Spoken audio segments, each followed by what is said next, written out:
We are joined now by a author, journalist, all-around incredibly talented guy, Douglas Murray. New book on democracies and death cults, Israel and the Future of Civilization. We appreciate you coming on. For those of you watching on video, the book is up beside me. Let's start right here. I got to go to Israel in December for the first time ever. I went to the kibbutzes on the border with Gaza. I went all the way to the north in Lebanon. I was blown away by the concept, which I should have understood before, but I didn't until I stood on the ground, that Israel really is the front line of Western civilization. If it falls, then Western civilization is in trouble. I know this is a big part of the book argument you make, but do people really understand the stakes, the consequences of what's going on in the Middle East, and more alarmingly, the fact that a lot of people in America and other Western civilizations have lost the ability to distinguish between good and evil? It's very good to be with you and your listeners again. Firstly, the book is an attempt to describe the atrocities of the 7th of October 2023, how they came about, what happened. I've been there in the zone of the conflict for most of the last year and a half. And so it's a first-hand account, as well as an attempt to write a first draft of history about the atrocities of that day. But the other thing that the book is really about is a much bigger question. It's the one, as you say, that affects us here in America and the rest of the West, which is why, when a democracy, an ally of ours, was attacked so brutally, with 1,200 people massacred, 250 innocent civilians taken hostage, why did so many people here in America side not with the democracy, but with the death cult of Hamas? And I come to not just ask the question, but also I hope to try to answer it. And one of the things that we've seen, and I saw it straight away early on the 8th of October as the massacre was still going on, in Times Square in New York, I saw the demonstration of people supporting the terrorists, supporting Hamas. In the year and a half since, we've seen this disgusting outburst of hatred against the Jewish state and against the Jewish people. Just 2 days ago at Princeton University, Jewish students were screamed at by other students, telling them to go home. The reason, in part, as you know, and you've covered so well on your show, is that we have lived through an era in which America, the West, all of our allies are seen as the bad guys over and over again. And if I have a rule that I've developed in the last year and a half, wherever I've gone in America, when I see an anti-Israel protest, I notice that they fly the Palestinian flag. They may fly the flag of Hamas or Hezbollah or one of these other terrorist groups. They never fly the American flag. In fact, when they find an American flag, they'll burn it. Compare it with the pro-Israel demonstrations that have happened. They always have the flying of the Israeli flag and the flying of the American flag and the singing of the Star-Spangled Banner and more. The people who have been most vocal against Israel since the massacre are people who have also told us that they hate Israel first, but they hate America and the West most. And anyone who thinks that that is some kind of hyperbole, just consider that the student group at Columbia, most supportive of Hamas, says in its founding statements that it seeks as its aim the, quote, complete destruction of Western civilization. The complete destruction of Western civilization. They see Israel as being the nearest targets, as Hamas does, but not the last targets. Why do you think young people, compared to older people in the United States in particular, are so susceptible to the argument that Israel is a force for evil and that in some way the Palestinians or the larger Middle Eastern community is a source of good, even in the wake of October 7th? Why has that worked with so many young people? I believe because they've been prepared for this moment very carefully for years. I said in my last book, The War on the West, that Americans, this generation of Americans coming up, were being taught hatred of America and hatred of the West. We have seen in America the whole great history of America rewritten in recent years. Students and others told that to be an American is to be born into guilt, to inherit the guilt of slavery, of white supremacy, of colonialism, of genocide, and much more. Look at what the pro-Hamas, anti-Israel demonstrators on American campuses accuse Israel of. They accuse Israel completely falsely, as falsely against America. They accuse Israel today of genocide, of ethnic cleansing, of white supremacy, and of all of the sins that they have been told they themselves as Americans, born in the 21st century, are guilty of. This is what a psychologist would call projection on a massive scale. Tell me what you accuse the Jewish state of, and I'll tell you what you've been taught that you are guilty of. We're talking to Douglas Murray. The book is on democracy and death cults, Israel and the future of civilization. What should happen? We've heard a lot from people in the Trump era talking about the right and wrong side of history. If you can see the massacre of Jews, the worst day since the Holocaust on October 7th, and not recognize what the right and wrong side of history is, how do we rectify that? What should people who are smart enough to know better be doing? Well, I believe that young people in the West, not just America, but principally America, but also I've seen this in the last year and a half in Australia, in Canada, in Britain, and elsewhere, they've been taught into this Western self-hatred and hatred. Now, that's been taught.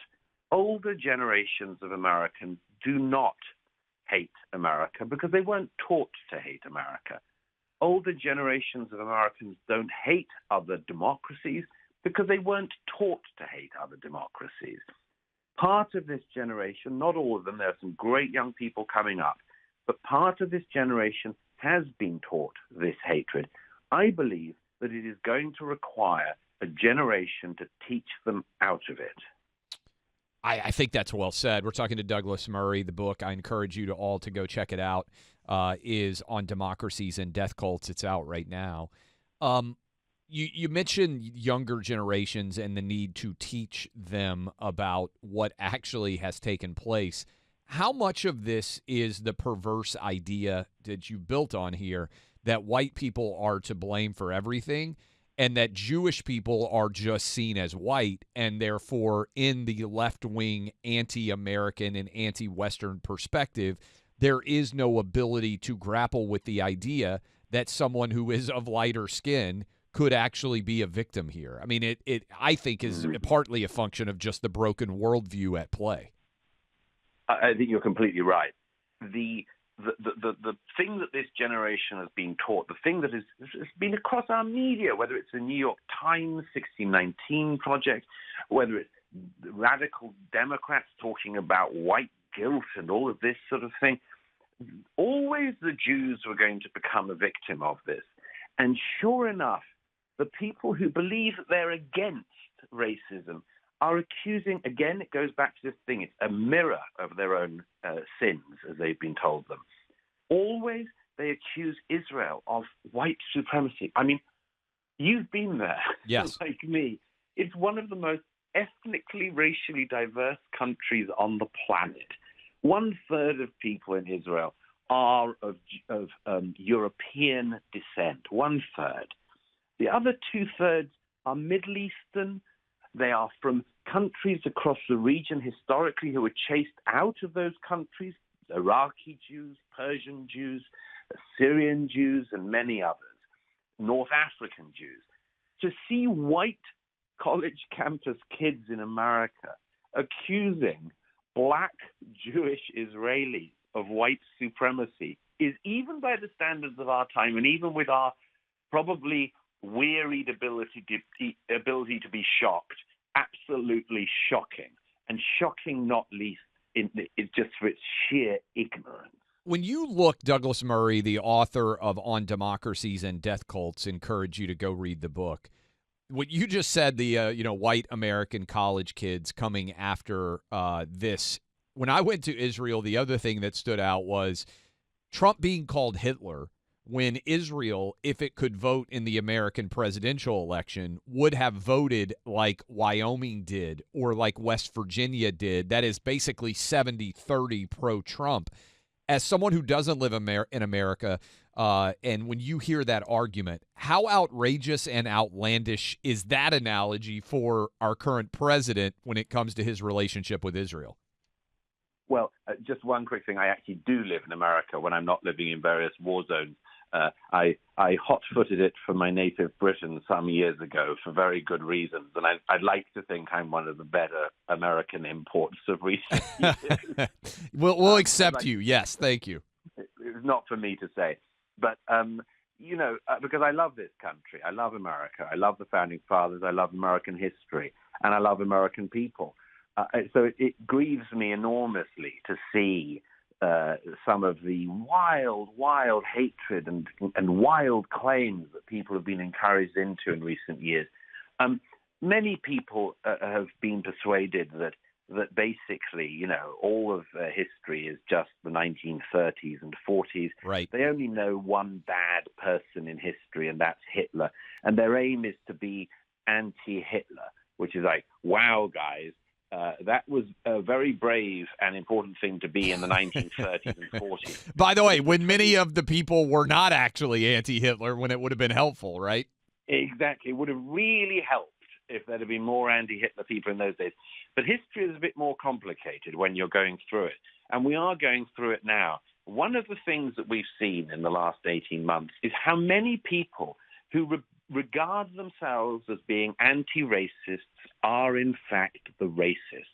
How many people who think they're anti-Nazi are literally siding with a Nazi movement, Hamas. How many people who think they would have been on the right side in the 1930s and the 1940s are on the side of an anti-Semitic and anti-Western death cult today. The people who told us for 10 years to believe all women are the people who don't believe Israeli women who were raped on the 7th of October. This tells us nothing about the Jewish state or the Jewish people. It tells us everything about the people who have been lecturing us for years now and how wicked they can be. Douglas Murray, last question for you. You hit on something that I think is hugely important. We have a historically illiterate country. Your point is, yes, basically the only historical analogy many people seem to be able to make is to Hitler and to World War II. How much of all of this is rooted in America, but also Western civilization in general, not having educated its people in terms of real history and having much of a depth of knowledge at all? Well, I'll tell you, it's obviously the ignorance of history is profound everywhere, not just in America, across the West. Young British and Canadian school children and college students are also being taught versions of the same rot. One of the things I finish this book on, though, is to say, why not regard this, as I do, as a civilizational moment and a civilizational test? We all weigh ourselves up against the greatest generation of World War II, and we should. We ask ourselves, would we do what our forefathers were able to do when the time of trial came? You can take the route, if you're a young American, of being led into the grievance culture, the victimhood culture that you and I have spoken about for years and that we hate. But you can also choose another route. And it's the route that the young men and women of Israel, who I had the honor to be with in Gaza, in Lebanon, in Israel in the last 18 months, it's the route they have chosen, which is the route of heroism. Protecting your people, protecting your faith, protecting your family, protecting your way of life, and knowing that your way of life will only continue if you're willing to fight for it. I'd like to see Americans learn from the Israeli youth on this, because if they do, we have a bright future too. Well said. The book on democracies and death cults. Douglas Murray, good luck on the trail, and I hope you sell a lot of books. I know this audience will be very receptive to your book and the arguments you're making. Thanks for everything you're doing. It's great to be with you. Thank you. That is Douglas Murray. Look, much less serious. I hope you guys enjoyed that. Super smart guy. Obviously, historical illiteracy is a big part of the challenge that we face in this country, but much less serious. I bet a lot of you are paying attention to the Masters. Down in Augusta, Georgia, where I know we have a huge audience right now. Thursday at the Masters underway, and Prize Picks, the best place out there to feature all the golfers that are competing. You can just pick more or less on what kind of scores they're going to post. Over 10 million members, billions of dollars in awarded winnings. Prize Picks has made daily fantasy sports accessible to all, including those of you who live in Florida, who live in Georgia, who live in California, who live in Texas and might otherwise be being left out. You can sign up 40-plus states. Download the Prize Picks app today. Use my name, Clay, $50 instantly when you play $5. Very few times where I say, hey, all you got to do is go to prizepicks.com, code Clay, and you get $50. But that is the reality. Prizepicks.com, code Clay, $50 instantly when you play. Win or lose, you get $50 when you play $5. If you love the Masters, if you love Major League Baseball that's underway, if you love NHL playoffs, NBA playoffs, whatever your sport is, you can have more fun with it with prizepicks.com, code Clay.